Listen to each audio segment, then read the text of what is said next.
Good to see you here, community, again this evening. Let's take our Bible, shall we, and turn to the book of Ruth, chapter 2. Ruth, chapter 2.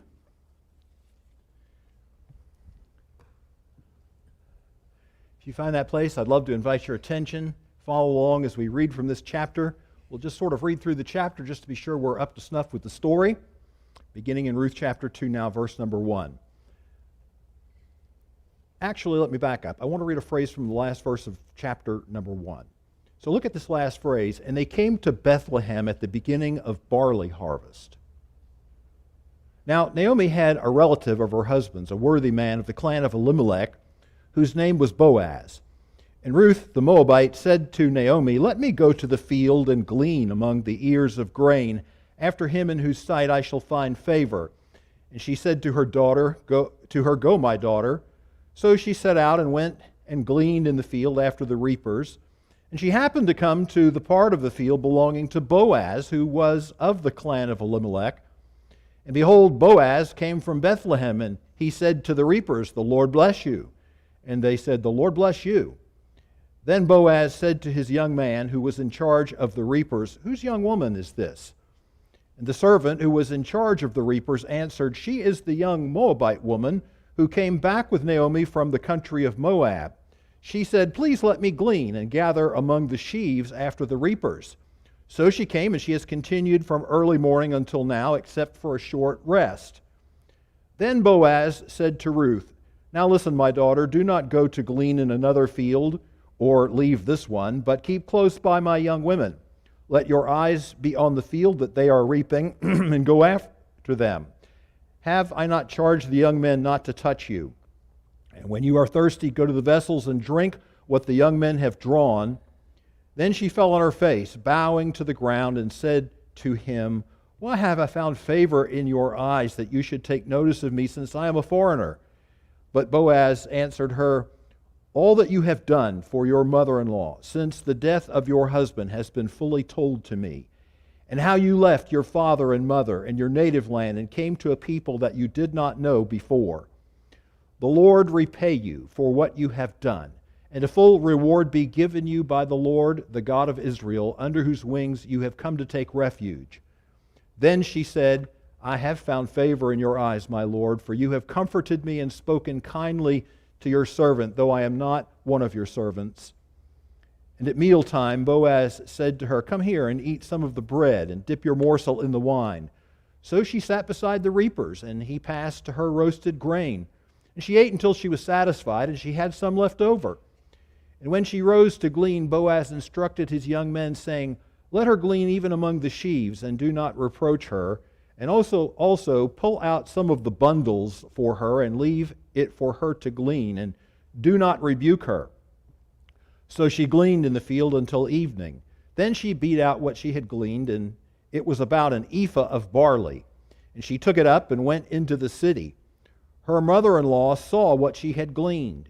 She also brought out and gave her what food she had left over after being satisfied. And her mother-in-law said to her, "Where did you glean today?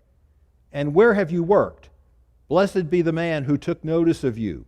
So she told her mother-in-law with whom she had worked, and said, "The man's name with whom I worked today is Boaz." And Naomi said to her daughter-in-law, "May he be blessed by the Lord, whose kindness has not forsaken the living or the dead." Naomi also said to her, "The man is a close relative of ours, one of our redeemers." And Ruth the Moabite said, Besides, he said to me, "You shall keep close by my young men until they have finished all my harvest." And Naomi said to Ruth, her daughter-in-law, "It is good, my daughter, that you go out with his young women, lest in another field you be assaulted." So she kept close to the young women of Boaz, gleaning until the end of the barley and wheat harvests, and she lived with her mother-in-law. Let's bow our heads. We'll have a word of prayer. Heavenly Father, we are grateful for the privilege that we have again this evening to be in the house of the Lord. We thank you for the fellowship of God's people. We thank you for putting it upon our hearts not to forsake the assembling of ourselves together, as the manner of some is, but exhorting one another, and so much the more as we see the day approaching. So I pray, Lord, tonight that you would guide and direct, that you would just remove from us cares, considerations, and distractions which perhaps, though valid at another time, would only interfere with what you desire to do in our hearts and lives tonight. What that is, only you know. We thank you, though, that you do know our downsitting. You do know our uprising. You understand our thoughts afar off. And so I thank you tonight that you know us each as individuals as well as a church. You know exactly what's needed here. And all we can do, Lord, is bow in your presence and say that you will, ask that you will make a blessing for each person here tonight. For each person who may be watching online, that you would suit a blessing for them. For any who may need the Lord Jesus Christ as personal Savior, we pray that we would ever present Him in a winsome way to people, men and women and boys and girls, the saving grace of God. We thank you for your favor, Father, in giving us health and strength. And I just pray now, Lord, that as we listen in, that you would give me utterance, that you would give me freedom and liberty tonight in the preaching of your word. I realize, Lord, that I am nothing and I have nothing apart from you. But thank you for the encouragement of the Apostle Paul when he reminded us, I can do all things through Christ who strengthens me. So help and bless tonight, we pray in Jesus' wonderful name. Amen. Well, we are continuing on this evening with our study of the Book of Ruth, but I remind you that even though we are studying Ruth, and though we are certainly considering the chapters, the verses, and the story about Ruth, our actual emphasis is a little bit different. It's really Naomi, but of course, to tell the story of Naomi, you have to also tell the story of Ruth. It's just that so often Naomi is really not the person who is the subject of our investigation. But if I were looking for a title, I may have said this last week, I'm not sure, but if I were looking for a title for this entire series, I would actually call it Naomi, a study in bitterness. So you remember last week we looked at this first message in chapter number 1, and we saw there the bad things about bitterness. We saw the hammer blows as Naomi lost her home, her husband, and eventually with the loss of her 2 boys, also all hope. And then we hear those rending heart cries that we find in verse 13, verse 20, and 21, all of which seem to pour out anger and despair and frustration with the Lord. But thank God that's only the first chapter in the story. And thank God as we get to chapter number 2, we can consider a message like you see the title here this evening, Recovering from Bitterness. It all starts here in chapter number 2. And what we want to look into tonight really is what kicks this off, because there is a singular truth that I want to concentrate on tonight that God uses mightily to jumpstart this process in the life of Naomi. But as the chapter starts, there is still that suffocating cloud of bitterness that hangs over her until what seems to be a random event, what seems to be something that happens by chance, actually turns out to be a divine appointment. And what I'm referring to, of course, is what we read in verse number 3. I hope you'll take note of this for just a moment. It says here, don't you love the language of human expression? Because that's how this is put to us.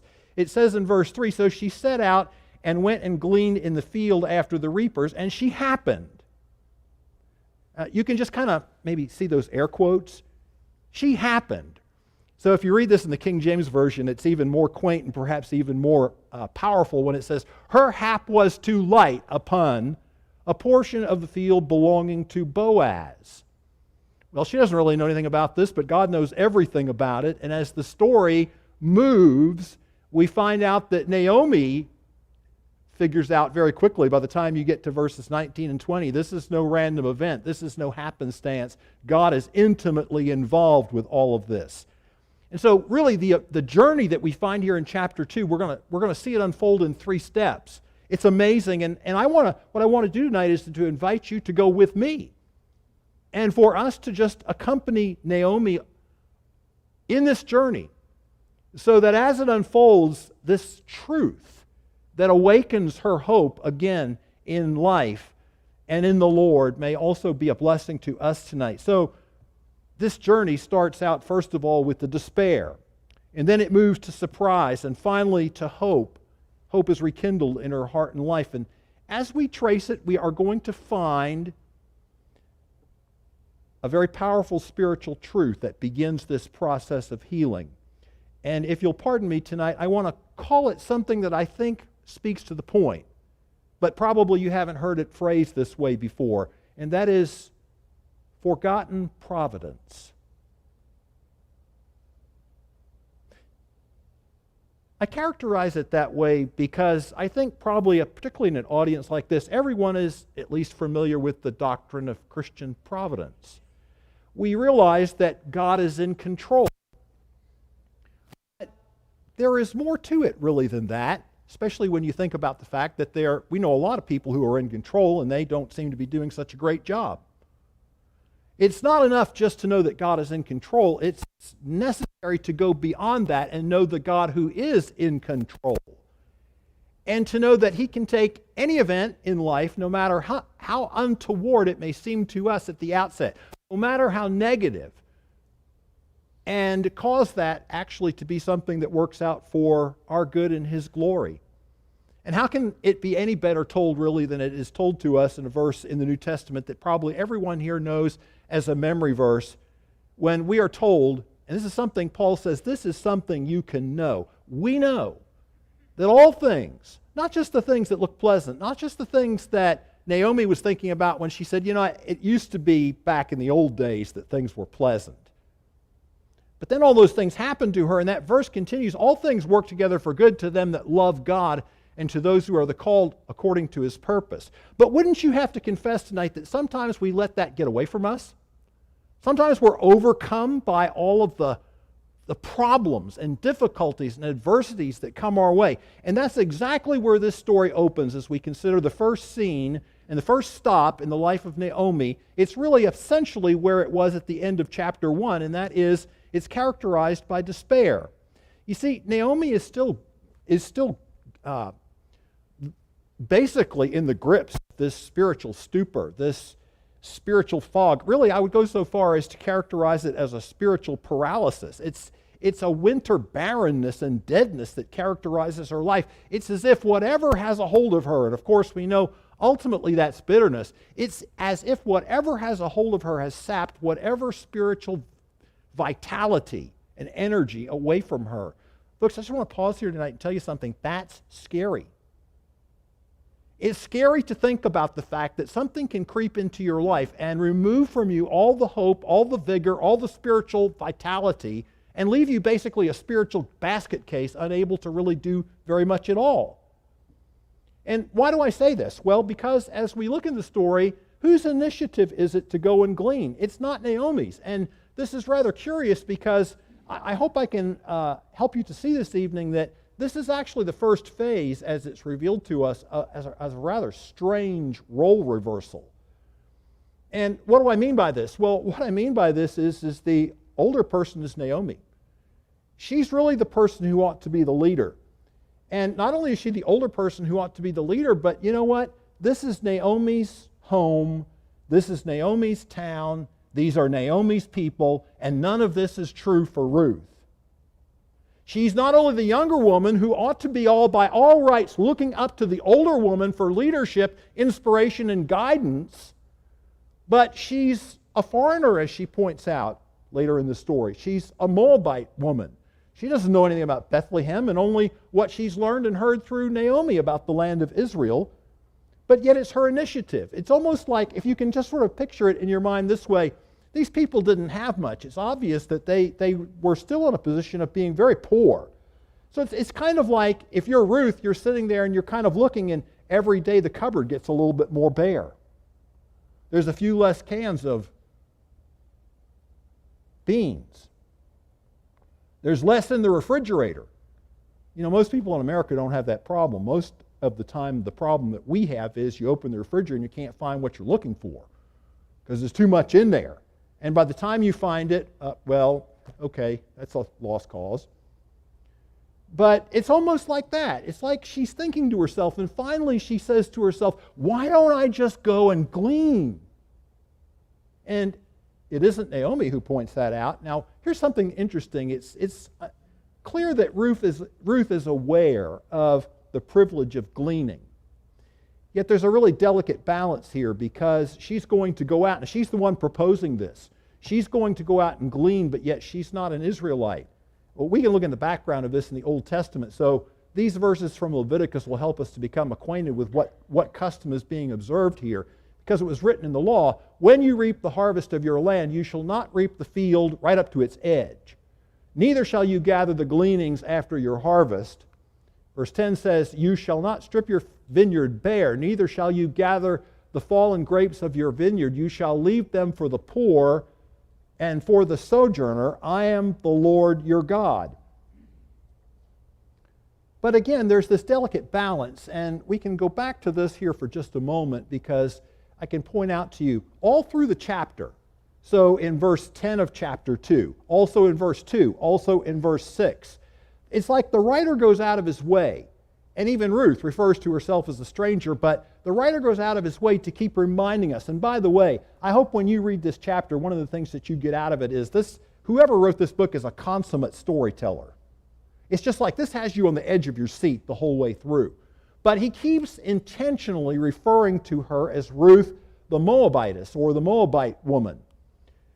Well, so she's got that strike against her, but there's actually another strike that she has against her. Look at this.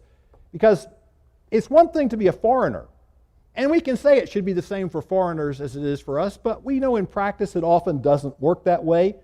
And if you have poor Israelites and then you have someone else coming in on your field, it's kind of like, who's that person? What are they doing here? By all rights, the poor of Bethlehem should have access to this first, but she's got another strike against her, and that is this background of the Ammonites and the Moabites. So how about this from Deuteronomy 23 and 20, verses 3 and 4. "No Ammonite or Moabite may enter the assembly of the Lord even to the 10th generation. None of them may enter into the assembly of the Lord forever." Why was that? "Because they did not meet you with bread and with water on the way when you came out of Egypt. And because they hired against you Balaam the son of Beor from Pethor of Mesopotamia to curse you." So do you begin to get a little feel for this? This takes some gumption, really, and I take you back to what I said about the fact that in Ruth chapter 3 she's referred to as a virtuous woman. This takes some real gumption, really, on her part, because she's got the strike against her of being a foreigner. What kind of sentiment is she going to experience when she goes out there to glean? But then she has the double strike of her Moabite background.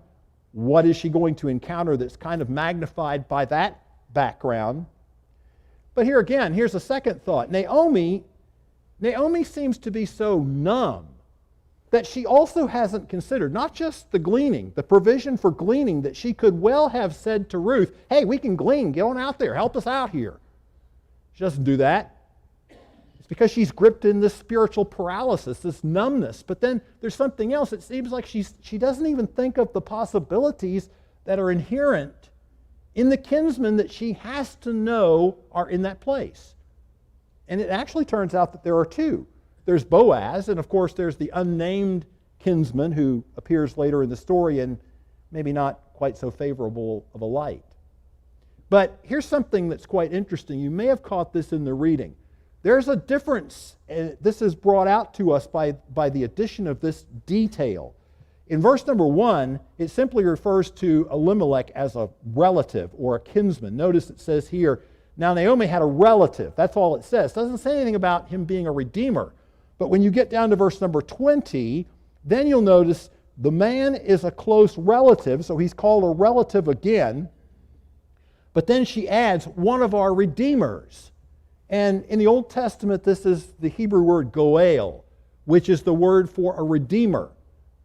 So she knows this because now she's telling Ruth about this when she hears the man's name, but it's almost like up until this point, none of this has really dawned on her. And you say to yourself, what in the world has gotten to Naomi? Well, that's the scary part, because that's what bitterness can do to us. It just has gripped her in a blinding fog, numbness, and paralysis, if not blindness. Sort of reminds me of the story that I heard about this little old lady. I love these little old lady stories. But the little old lady, she needed to go across a street, and she was a bit pensive. She walked up to the curb because there was quite a bit of traffic coming from the left, coming from the right. She was very nervous about the thing. And right about the time she was having to figure out what was she going to do, this man walked right up to her and he said, "May I cross over with you?" And she was relieved, and she says, "Certainly," and she put her arm out. He took it, and they started across the street. Well, this journey across the street wasn't anything like what she was thinking it was going to be at all, because they started to kind of zig and zag, and the traffic was zooming past, and finally they made it across the street. They got to the other side, and rather tartly and with some displeasure, she looked at him. She said, "What's the matter with you?" She said, you could have gotten us killed out there. You walk like you are a blind man." He said, "I am. That's why I asked you if I could cross over with you."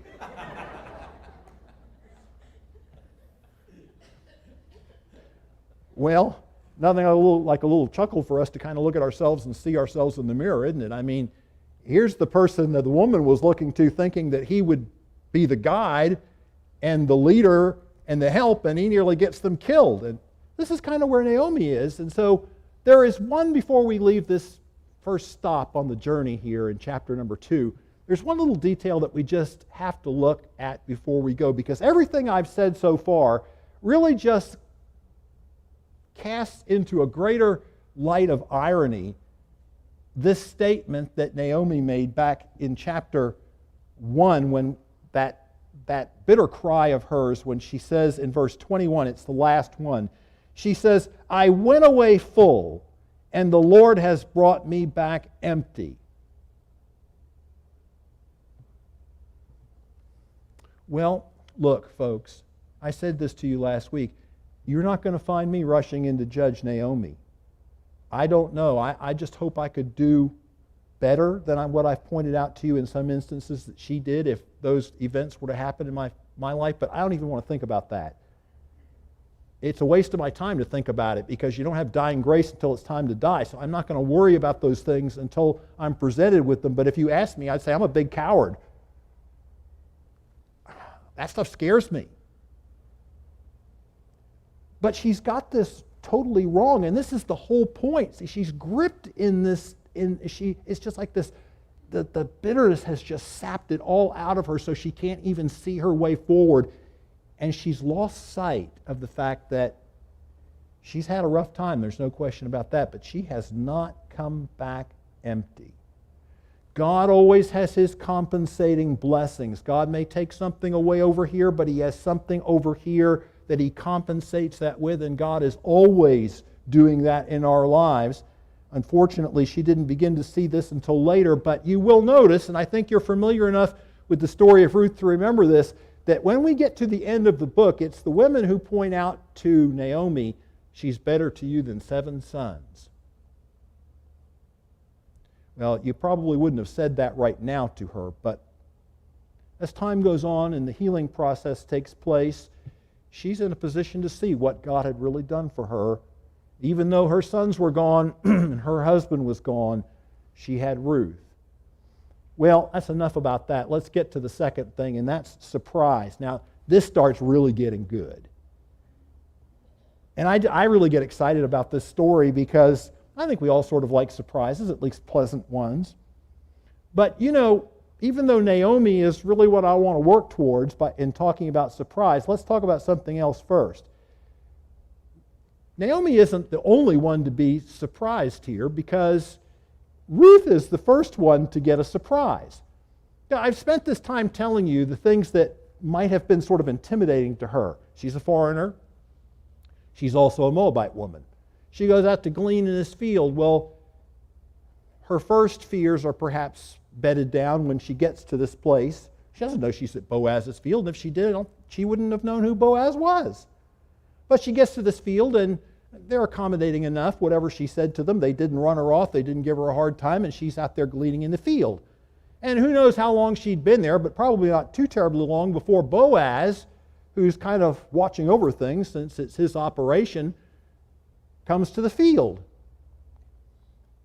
And I'm sure he notices that the work is progressing and that nobody's lollygagging around and that type of thing, but it's not very long before he notices something else.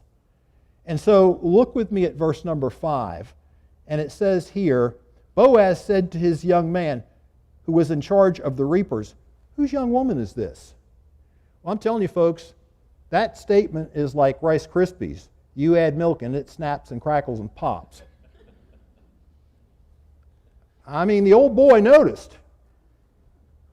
And that's why I say this is really the touch of a consummate storyteller.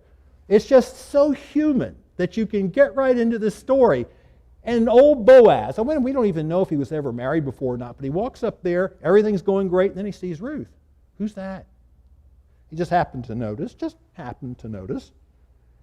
But as things progress, he talks to her and he says, here now, you've come to the field here and I'm going to just improvise a little bit here. You're welcome here, no problem at all. You can continue to glean in my field. And not only that, you get thirsty. Don't worry about that either. You can just go over here to where the young men have drawn the cool water. And remember, David wanted that water from the well in Bethlehem, so it must have been good stuff. Anyway, the young men were in charge of that. They said, you can go over there. Nobody's going to bother you. I've told these guys, just you're fine here. You can leave you alone. And talk about surprise. She says to him in verse 10, well, it bowls her over, literally. Because it says, she fell on her face, bowing to the ground, and said, why have I found favor?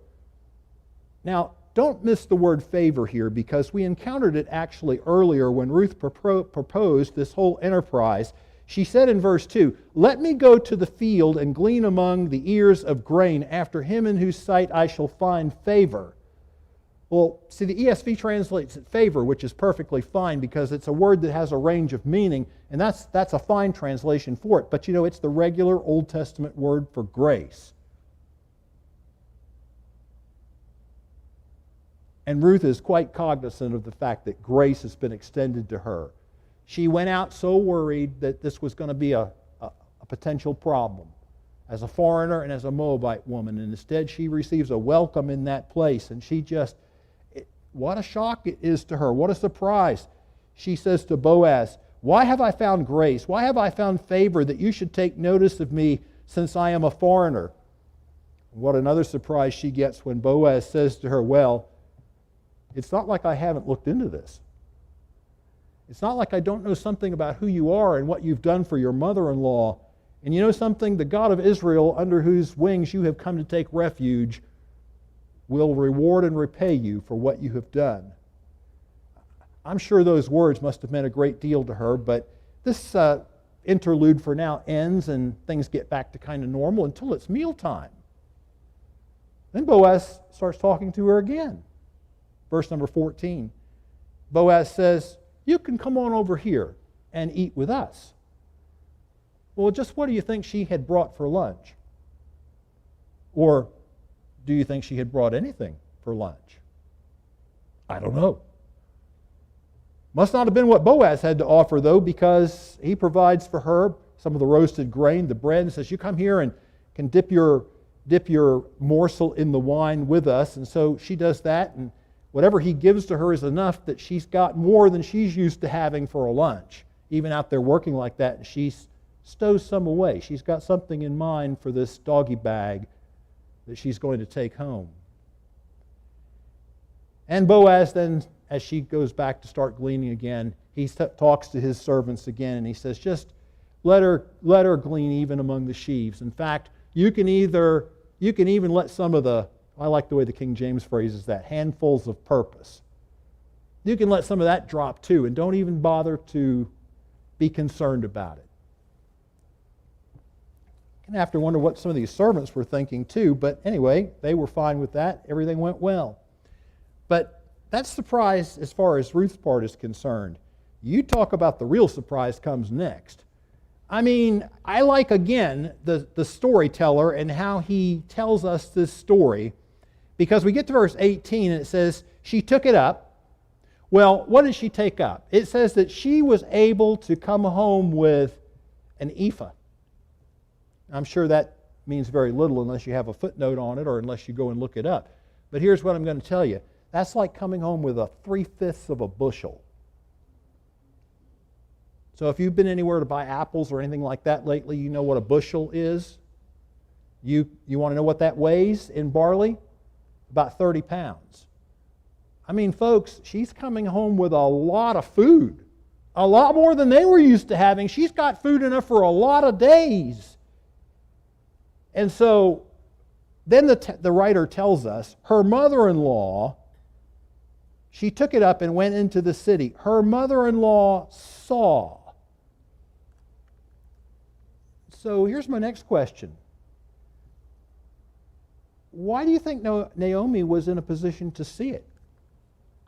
And I can't help but wonder if in spite of all of this spiritual fog and paralysis, as the day wore on, I think she couldn't help but think about Ruth. And I think she's thinking to herself, if I let her go out there, I hope everything's okay. I hope she hasn't been accosted, because she mentions that later. If you go to another field, you might be accosted. I hope she hasn't been accosted. I hope it's gone well. I hope no one has spoken unkind words or harsh words to her. And so this little touch is almost like the touch that you have in the parable of the prodigal son, where the old man sees his son coming a long ways off. Well, why did he see him coming a long ways off? Because he kept going out there every day looking. Will this be the day? Will this be the day that he comes back? And I think as that day began to draw to a close, that Naomi maybe had gotten up out of her lazy boy, which she probably sat in for most of the day, and walked out on that porch and said, I better keep a watch for her. And when she sees her walking up with this 3/5 of a bushel of barley grain, and then she not only sees that, but Ruth's got something else, and she's, what in the world is that? Well, I've got a little something here for your supper. And I think that Naomi is blown away. It's like she can't believe this. Well, this is a great thing, folks. Could I ask you to park with me here for just a moment and think about how good God is and how He delights at times to surprise His children, to show us and prove to us just how good He is. My wife and I were talking a little bit yesterday, and we were just going over the events of our lives since we moved here. And we just kept talking about, this happened and that happened, and God has just been so good, and we're sort of recounting those things. Well, I wasn't thinking about telling you that because it hadn't happened yet when I was working on this message, but I was thinking about telling you this, because I remember back, 8, 10 years ago, seems like, maybe it was a little more, I don't know, but it was after Sunday church. I have to believe probably morning church, because that's when this woman was typically there. But I went to one of the back entrances and stood there to talk to people as they went out after the services over that morning. And then usually what I would do when all that was done is if there was anybody left, I'd just get up and just sort of meander around the congregation and talk to people who might be left. And I walked up to this lady. And I asked her how she was doing, and she said fine, and we exchanged a few pleasantries. And she said, "Pastor, let me ask you a question." She said, "You got any project you got going?" She said, "You got any project you need a little money for?" Well, I knew she wasn't talking about a church project. That much I picked up right away. I knew she was asking me if I needed something for anything. Well, to say that I was surprised is just a little bit of a understatement, because this was a very humble woman. They didn't have much. I've been to their home before, and they just didn't have a lot. Never really mattered to me. I knew she loved the Lord. I knew she loved church. She was always a blessing to me. That really wasn't important, but they didn't have much. So when she asked me that, it's like I didn't know what to say, so I've kind of learned when I don't know what to say, try not to say something stupid. So I just said, tell you what, let me think about it and let me pray about it. And I was really sincere about that, because it had surprised me. I knew it had surprised me, and I just was afraid that if I told her, well, no, nothing comes to mind, that would be, I'd go home and kick myself and think, that was really dumb. So I just said to her, let me think about it. Would you give me a few days? Well, I'd hardly gotten out of the church house, then it hit me.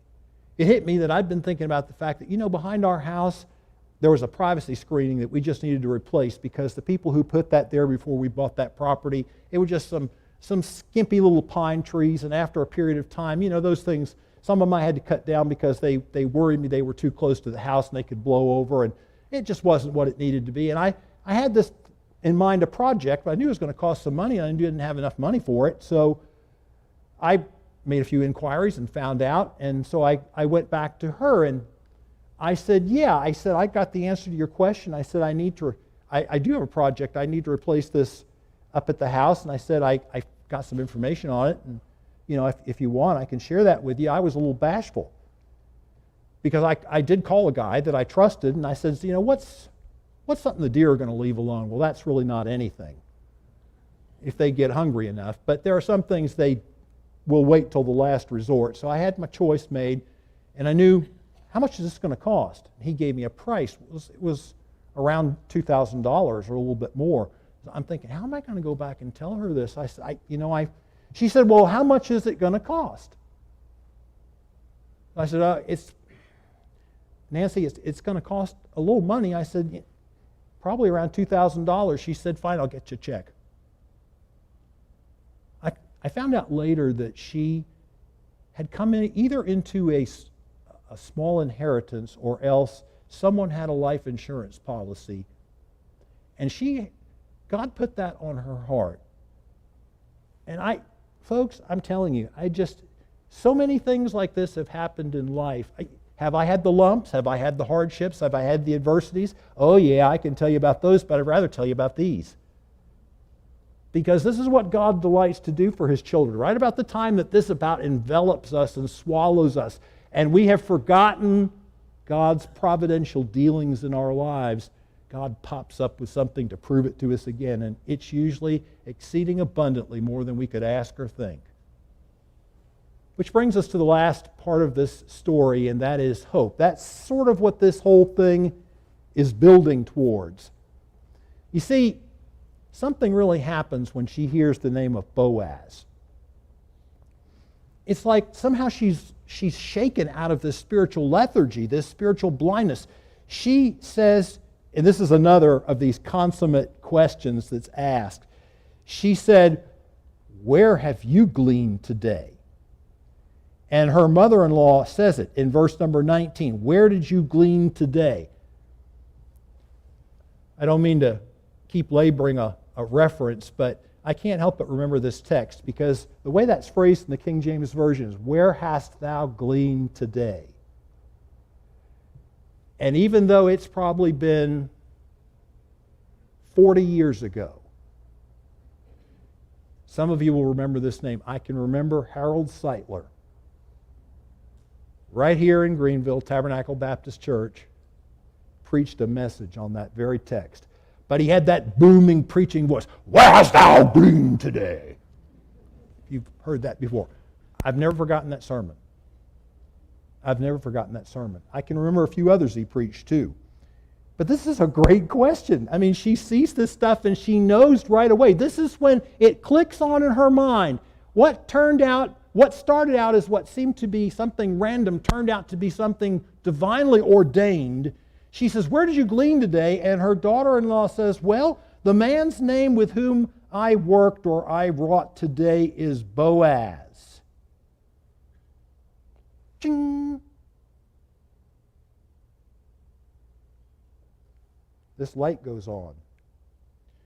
And I know that this light goes on because if you look at what comes out of her mouth, now remember, everything that we've seen to this point come out of her mouth really isn't that great.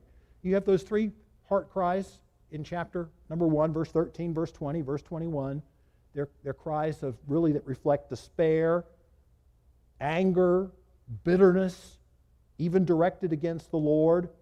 Even when we hear from her the few words that we hear at the opening of the chapter, go, my daughter, to the field. It's just kind of, yeah, if you want to. Nothing really much going on. But look what happens now.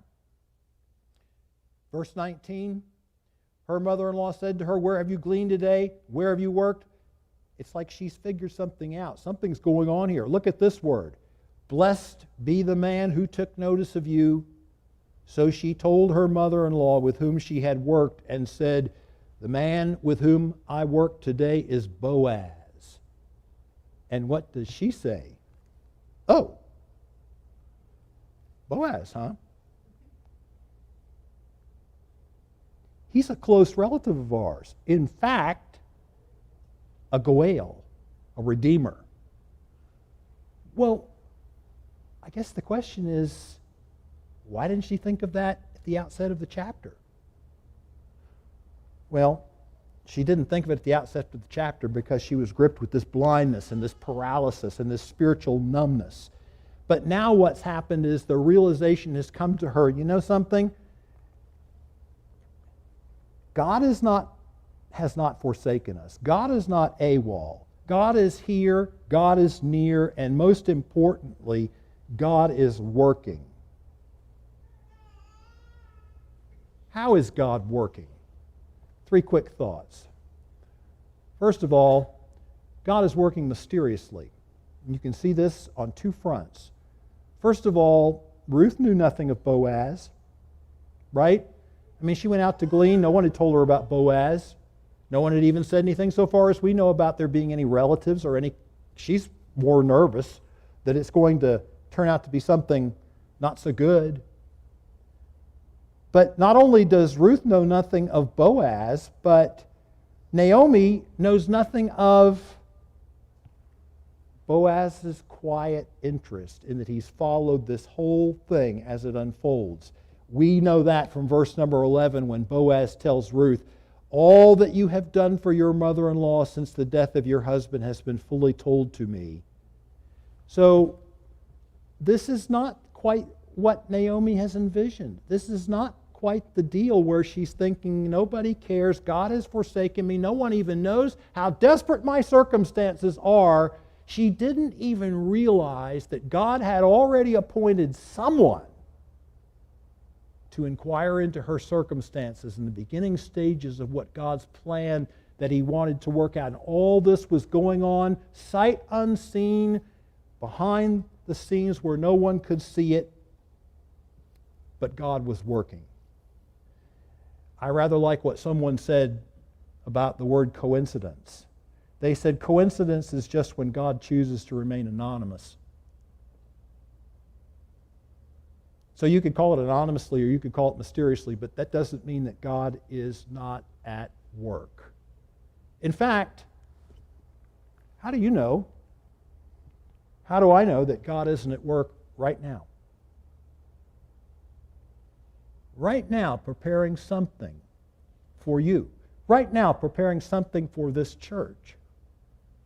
He just hasn't seen fit to reveal exactly what that is yet, but never mistake the fact that God is at work.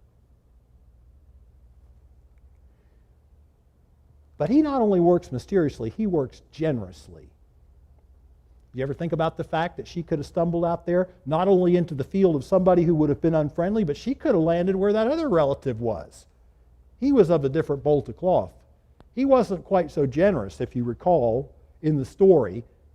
He was of a different spirit, as I've phrased it here, and we won't take time to look at those verses because we'll get there soon enough. Instead, her hap was, it just so happened that she landed at Boaz's field. And did he have any particular qualifications to be the answer to her prayer? He really did. He had 3. He was wealthy.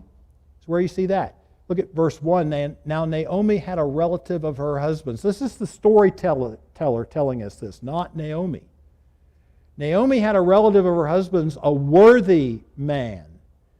You'll find that other versions will translate that, a mighty man of wealth. And so, if you're talking about Gideon, it's a mighty man of valor. Very same expression, but there's nothing in the text that would lead us to believe the reference here has anything to do so much with valor, at least not in the military sense, but it has everything to do with the fact that Boaz has what it takes to be this kinsman redeemer and to do so in a generous fashion. He's a spiritual man. We get that impression when, just remember the days in which this story was set, right? The story of Ruth is set in the days of the what? The judges. Not a particularly spiritual time in the life of Israel.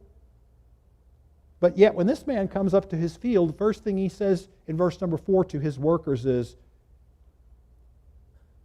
"The Lord be with you." There's no indication that this is the stuff of fluff. It's more that this is just Boaz. This is just who Boaz is. And so they respond in kind because they've learned Boaz and they've learned the type of man he is, and they say, "The Lord bless you." But it's not just talk. I said it's not the stuff of fluff because it goes on and his actions are matched by his words. This is precisely what we see borne out in the whole rest of the chapter. And there's finally one other thing. God is at work not only mysteriously and generously, but God is at work faithfully.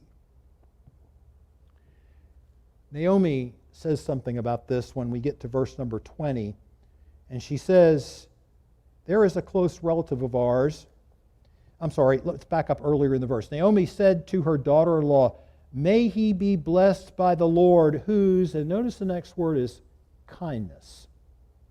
Now, you've heard a lot in this church about this word kindness, and you've heard it for years from Pastor Whitcomb, and you've heard it from many other speakers as well. And Matt was actually telling us a little bit about it, kind of ran out of time, but this word in the Old Testament, this word hesed, that really the problem that the translator encounters when you come to this word is that we really don't have a word in English that quite captures everything that's involved in this word, because it has nuances of a relationship, it has nuances of loyalty in that relationship, so it's often applied within the context of Israel or the person's covenant relationship, where you might think of it as like a loyal love. But it also has nuances of kindness and long-suffering. And so it's translated here kindness, but it's this word that has at the very heart of its concept faithfulness. And more often than not, you'll find the ESV translates this steadfast love. I've already told you I wouldn't want to be the translator when you come to this particular term. For me, I like another translation a little bit better. I like unfailing love a little bit better, because I think it calls more to the attention of the fact that when you're talking about God and sinners, we often give God a lot of reasons not to love us, but He loves us anyway. He's the friend who sticks closer than a brother. And so she says to this, I see God's kindness. I see how God has never forsaken me, even though I doubted that, even though I despaired of that, yet God hasn't forsaken me after all. You know, I grew up along the coast of South Carolina, so I'm sure you know this piece, but if you'll indulge me, I love it. One night I dreamed a dream. As I was walking along the beach with my Lord, across the sky flashed scenes of my life. From each scene I noticed two sets of footprints in the sand, one belonging to me and one to my Lord. After the last scene of my life flashed before me, I looked back at the footprints in the sand. I noticed that at many times along the path of my life, especially at the very lowest and saddest times, there was only one set of footprints. This really troubled me, so I asked the Lord about it. Lord, you said once I decided to follow you, you'd walk with me all the way. But I noticed that during the saddest and most troublesome times of my life, there were only one set of footprints. I don't understand why, when I needed you the most, you would leave me. He whispered, my precious child, I love you and will never leave you, never, ever, during your trials and testings. When you saw only one set of footprints, it was then that I carried you. Now he has said, I will never leave you nor forsake you, so that we may boldly say, the Lord is my helper. I will not fear what man shall do unto me. So what happened to Naomi? I think, if we're honest, we say as yes, it's happened to all of us at one time or another. When some event has come into our life, like kudzu. Have you ever noticed how you can be driving along and see the outline of something smothered in kudzu? What's underneath of that might just be a decent bush. But you can't see it. It's just all smothered with kudzu. Only the hint of the outline there. And has this happened to me and to you sometimes in our lives, where we've been just so overwhelmed, so overcome, that we have succumbed to bitterness, to despair, when we've lost sight of who God is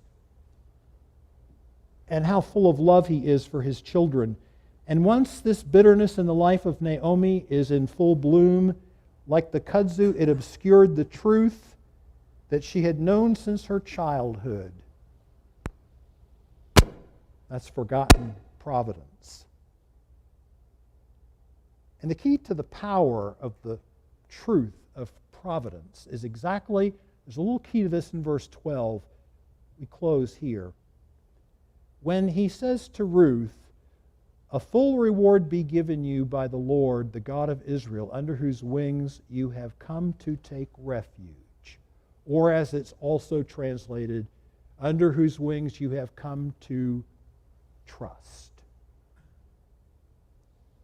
The key to the power of forgotten providence is when we have trust rekindled in God's unfailing love and goodness to us, and when we yield to that truth in the spite of whatever it is that we may face. Still, my soul, be still. Do not forsake the truth you have learned in the beginning.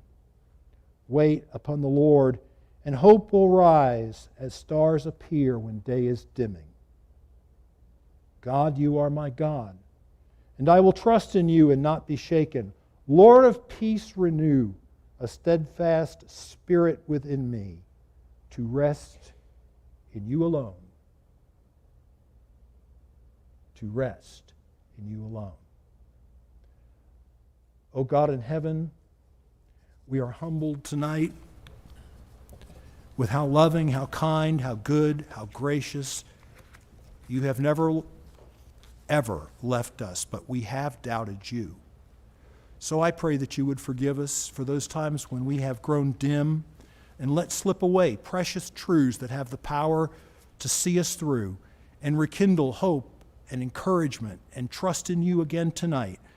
Lord, wherever each child of God is in this place tonight, whatever he or she may be struggling with, suit a special blessing.